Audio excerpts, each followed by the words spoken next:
This is Not Your Typical Dragon by Dan Barrell, illustrated by Tim Bowers.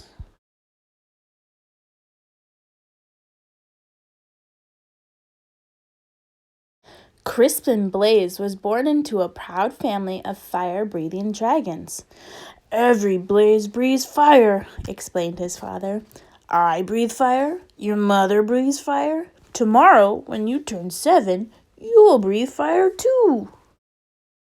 The little dragon imagined all the forests he would burn down.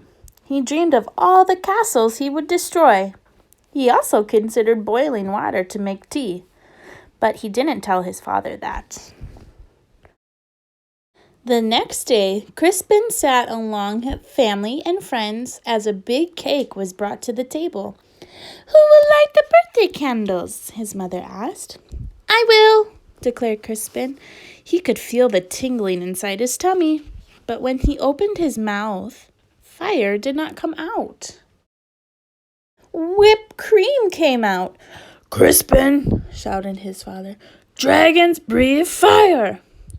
"What will our neighbors think?" worried his mother. "I love whipped cream," said his little sister Ashley.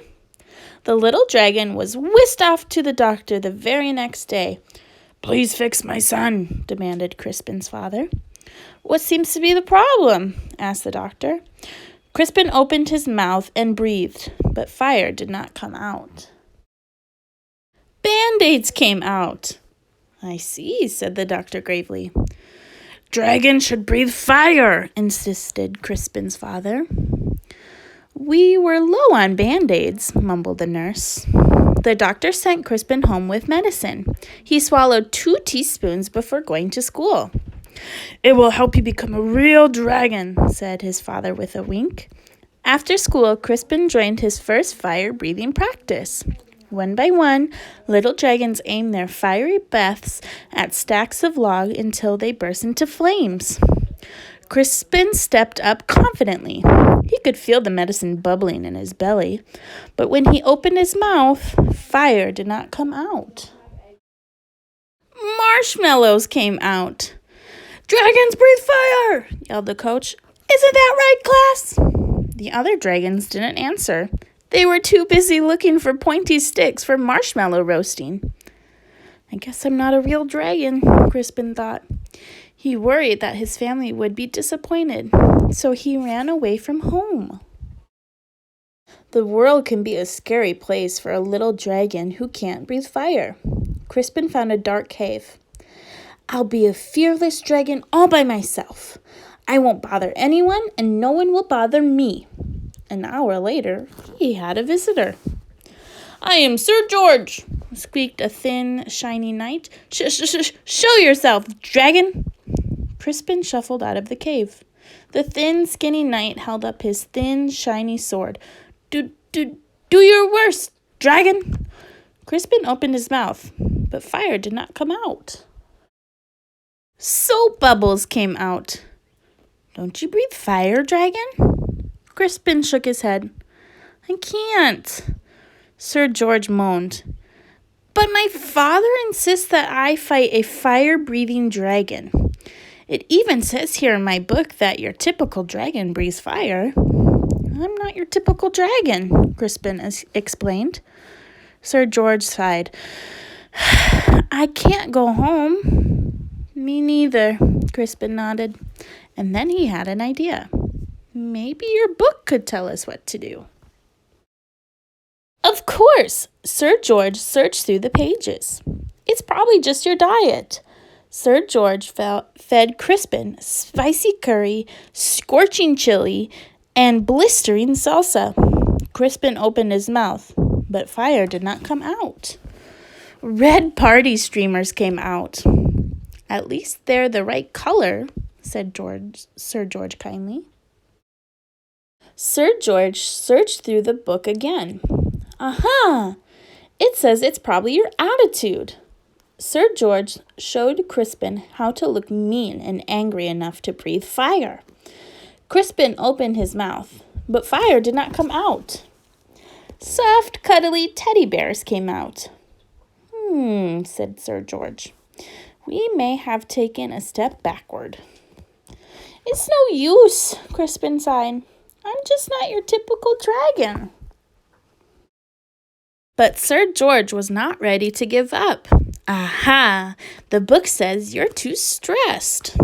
Sir George made Crispin close his eyes while he described a quiet, relaxing day at the ocean.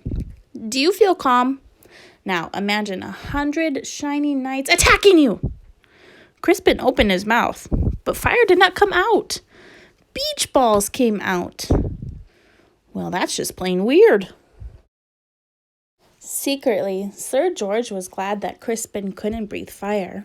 He liked the little dragon and didn't want to fight him.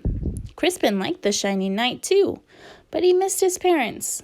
Sir George, it's getting dark. I want to go home. The shining knight patted him on the back. Don't worry, little dragon. I'll take you. Crispin's parents were relieved when he arrived home safely. Sir George was about to say goodbye when he heard a shout. There you are, boy. Why on earth are you playing with a fire-breathing dragon? He's my friend, Father, whispered Sir George. And besides, he doesn't breathe fire. A dragon that doesn't breathe fire? That's the silliest thing I've ever heard, the shining man laughed. Crispin's father stormed out of the house. My son is not silly. He may not breathe fire, but I certainly do. Crispin's father let out a powerful spray of flames. Do your worst, dragon, declared the shiny man. But then the flames scorched the lawn. That's enough, honey, said Crispin's mother. The flames singed the fence. You made your point, dear. Now stop showing off, she scolded. Then the flames ignited the roof. Crispin's father panicked. I can't stop breathing fire. You'll burn our house down, cried his mother. You'll burn the whole neighborhood. Dragons came running from all directions. They knew how to start fires, but no one knew how to stop them. Crispin suddenly felt a tingling in his tummy. He felt a bubbling in his belly. He opened his mouth, but fire did not come out.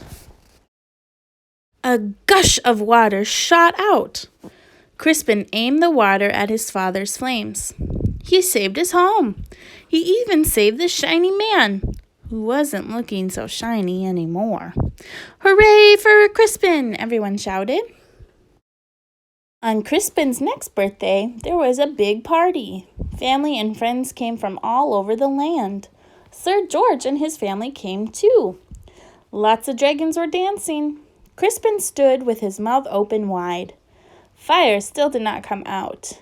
Music came out instead. Your son, said an old uncle to Crispin's father. He's not your typical dragon, is he? No, replied Crispin's father proudly. My son is something special. And then he jumped up and danced to Crispin's music too.